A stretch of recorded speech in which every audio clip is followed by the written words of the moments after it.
90 seconds. Okay, thank you, Kathy. Opening statement. We'll start with Deb Calvert. Introduce yourself. Well, it's good to be home. Speaking with the first group I got involved in when I moved to Hopkins 13 years ago, the Hopkins LAC, which is the gold standard for public school advocacy. And I thank you for this opportunity to talk about public schools. I'm Deb Calvert. I'm running for Senate in District 44 to represent Minnetonka, Plymouth, and Woodland, and 5 school districts, including Hopkins. My children attended Eisenhower West Junior High and graduated from Hopkins High School. And I come from a family of educators. I'm a Suzuki violin teacher by training, and I was president of a statewide music teachers organization, and I'm on the Minnetonka Planning Commission. I've worked at Mitchell-Hamlin School of Law, supporting the president and board of trustees. And before that, I was senior staff for U.S. Senator Amy Klobuchar. I'm proud to have worked to elect pro-public school candidates, starting with State Senator Steve Kelly, Terry Bonoff, Maria Rude, Yvonne Seltzer, John Benson, Cheryl Joachim, and John Applebaum. And I want to continue our district's strong legacy of public school advocacy at the state legislature. Thank you. Thank you. My name is Paul Anderson. I just want a quick start and say thank you to the Hopkins LAC for coordinating this. It's a lot of candidates, a lot of logistics, and a lot of schedule supporting, so thank you for that. I grew up in Plymouth. I went to Wayzata High School where I met my wife. We now live in Plymouth, and we're raising our 2 daughters who are in 5th and 7th grade. I spent a lot of time in the Hopkins, Minnetonka area growing up, whether it's on ball fields or in the old, some of you may remember the old bubble, on the hockey rink. I faced my first 90-mile-per-hour fastball by Ryan Jose, who was the state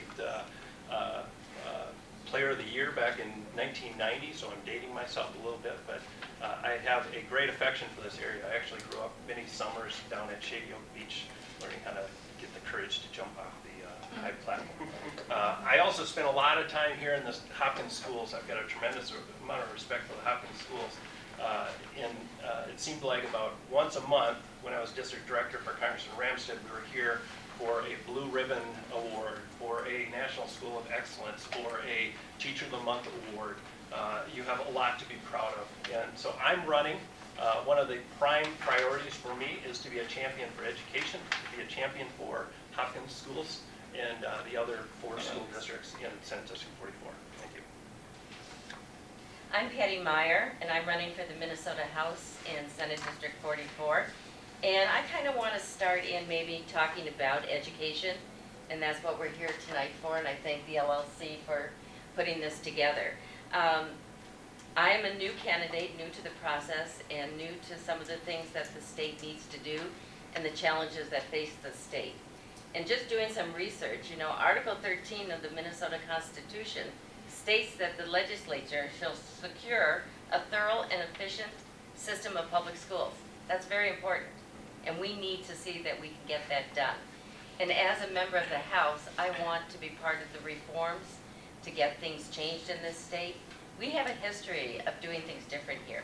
We go back to the Democratic Senator of Ember Young, who pioneered charter schools in the 90s. There's states in the United States that have more charter schools than we do. We also have Governor Perpich, who also was a champion for open enrollment. So we've had we've had reforms in the state. We need to continue that, and that's something that I would really like to get involved with. Thank you. Hi, I'm John Applebaum, State Representative for District 44B, which includes parts of Minnetonka, Plymouth, and Woodland.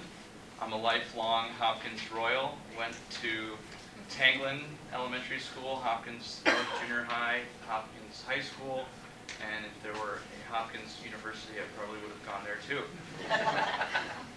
Got the same amount of laughs last time. Changed it up.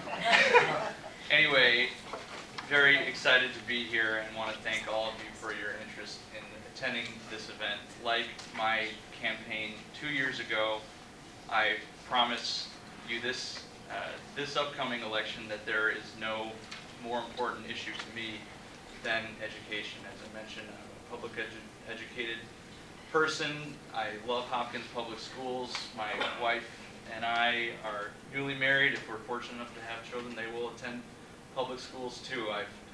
Not only have I ran on education, but have delivered on my promises at the legislature, always voting on more funds for public schools so that schools, not just in our district, but throughout Minnesota, have the resources they need to be successful.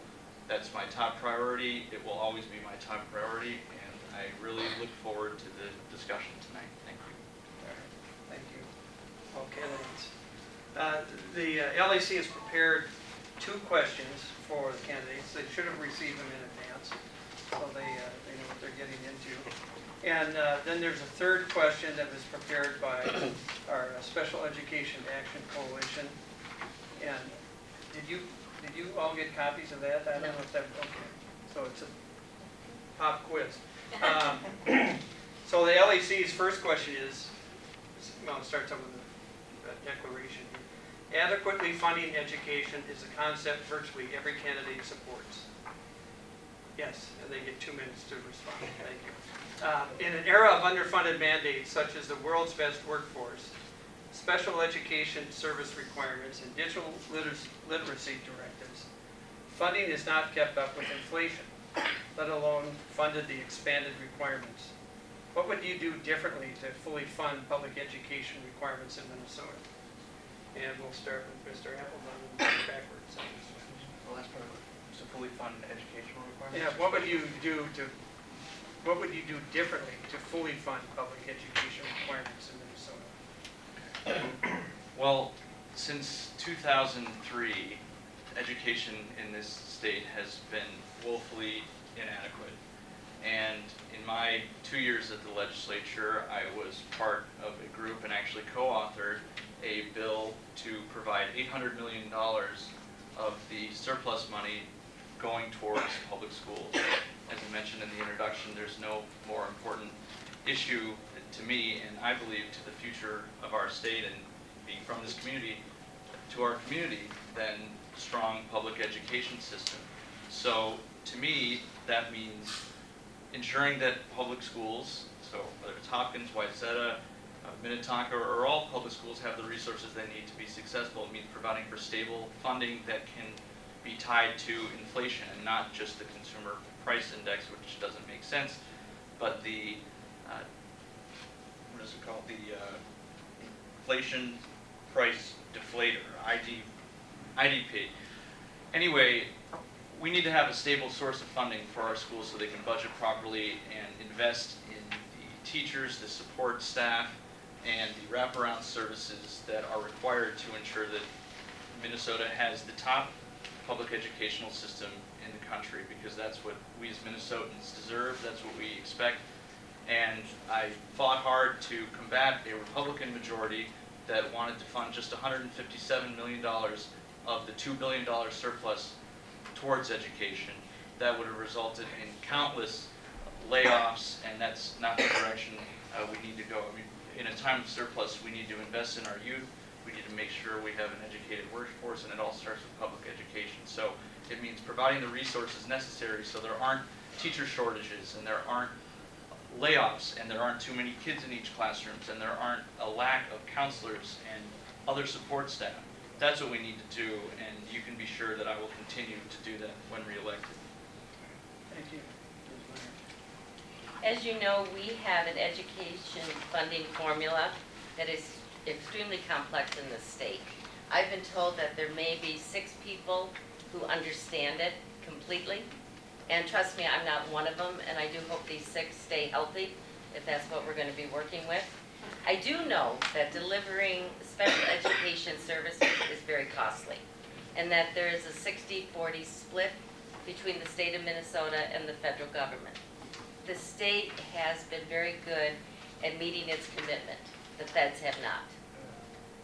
And it's time that we get them to do so. That won't happen overnight, but we need legislators that'll take the responsibility to be firm advocates for this funding. It's very, very important. And trust me, I would be on the phone with Washington asking them, where's the money? You agreed to this, we need this money. Even though there are many variables in the funding, the per pupil funding allowance, which provides a certain amount per student, is equitable. The fair way to increase the education funding is to ensure regular increases in the per pupil formula. We all point our fingers at this formula, but it's kind of like a house made out of cards. If we take one card out, it's going to collapse. And maybe we're at the point where we should let it collapse, and we should get together and come up with a fair and equitable way to fund our schools that are showing more funding and less mandates. Thank you. Mr. Anderson. So what I do differently is deploy a combination of tools to help districts effectively manage their own budgets at a district level. Prioritize the state what the state is asking districts to do, and fix some of the problems with the state funding formulas. First, let's start with reviewing all the requirements and mandates that have been pushed on the districts. Over the past decade, the federal Department of Education and the state legislature piled on all kinds of unfunded or unnecessary mandates. Let's review these requirements and eliminate those unnecessary or duplicative requirements. When we're looking at streamlining, you're looking at reports that are required by both the federal government and the state that are similar but not same. There's an opportunity to work to, this is a cost factor, this is efficiency. We also have a situation where just constant mandates, including the special education cross-subsidy, which is costing the Hopkins School District millions of dollars out of its general fund budget. So I know that the special education students need the services. This is critically important, but the state needs to do better in when they're requiring mandates to fund those mandates. We can't have a situation where the state is saying, you must do this, and then not send the money. Same goes for other programs. If the state mandates things, the state should provide funding. And then with regards to the state funding formula, this is a very, as Patty mentioned, it's very convoluted. You've got a situation where you've got add-on categorical formulas. It's crazy. We've got to look at these for efficiencies and look for opportunities to streamline. Let's get a handle on what the state is requiring of the public education systems. Let's eliminate inefficiencies and prioritize mandates. And let's enable districts to make decisions on how to spend their dollars. All right, thank you. Ms. Calvert.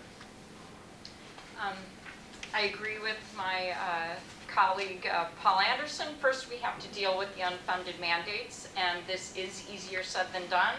Former State Representative John Benson compiled a list of all unfunded mandates and was only able to eliminate a few because of resistance to dropping them. Second, the state legislature should promote and fund programs and initiatives that contribute to student success and unburden schools from administering those that don't.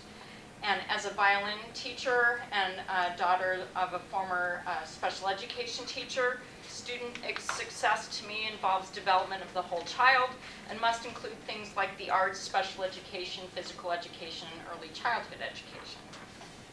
I also believe in research and science, and I like the approach that the Hopkins School District has taken with programs like early learning, which was a pilot with measurable benchmarks and only expanded when it was determined that it truly contributed to student achievement. Benchmarks for success are vitally important, but we don't want to make requirements so onerous that teachers are just filling out reports rather than teaching our kids. And finally, we should protect the budget surplus and keep the law intact that gives to the rainy day fund in order to avoid shifts, gimmicks, and cuts that hurt our schools during the leaner times. Right, thank you. Second question, again, is related to funding. It says, in the last decade, our general education per pupil increases have lagged inflation, according to CPI. This lag has created a difference of approximately $350 or a 6% gap. What would you ensure the legislature? What would you do to ensure the legislature would correct this gap for schools to sustain their programs? And I hope that all the candidates got a copy of the graphs that went with this question. It demonstrates the lag in funding compared to our funding costs for our expenses. And we'll start with Ms. Meyer on this one. Thank you. As I stated earlier, the per pupil funding formula, I feel is the best way to ensure fairness across the districts in funding. Education needs to be a priority in funding, and in the legislature, there is broad bipartisan consensus that it is. The state can and should do more, especially to ensure regular and consistent increases in the per pupil formula. At the same time, some of the burden will have to be borne by each district. That's not a change. It's been happening in the past.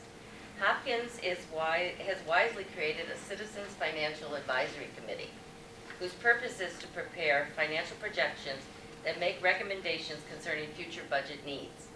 This group serves as the eyes and ears of the taxpayer. I would look to this committee to clearly spell out the needs and, if necessary, to advocate a levy for an increase. At the end of the day, if the local community believes that local resources are needed, we should have the courage to advocate for those funds, and I think it's a fair way to proceed to protect the students in this district. Thank you. So we need to look at state education funding in total. The general education formula represents just one piece of funding for school districts. School districts receive additional funding for special education, specific programs and categorical programs such as transportation, compensatory, and literacy programs. I support giving school districts the greatest flexibility in funding and support funding the general education funding formula. I believe school boards and districts are in a better position to determine school budgets versus the state legislature. By funding categorical funding and underfunded the general education formula, the state is determining budgets for school districts, and I believe it is best to let our local school districts make these determinations. We need to make sure the decisions we make are in the best interests of our kids. We are accountable for results and outcomes. Our ultimate goal is to make sure we offer a high-quality education for all students, raise achievement, and give our kids opportunities to become productive citizens. Education spending has continued to increase, but the basic formula has only had modest increase over the past 5 years. Funds that otherwise would have gone to the basic formula have been diverted instead to other categoricals or to new programs. What I would do is make sure the formula is the first place that new education funds go before putting funds into categoricals or into new programs. Thank you. Ms. Calvert. So when we talk about inflation as it relates to public schools, I agree that the better measure than the consumer price index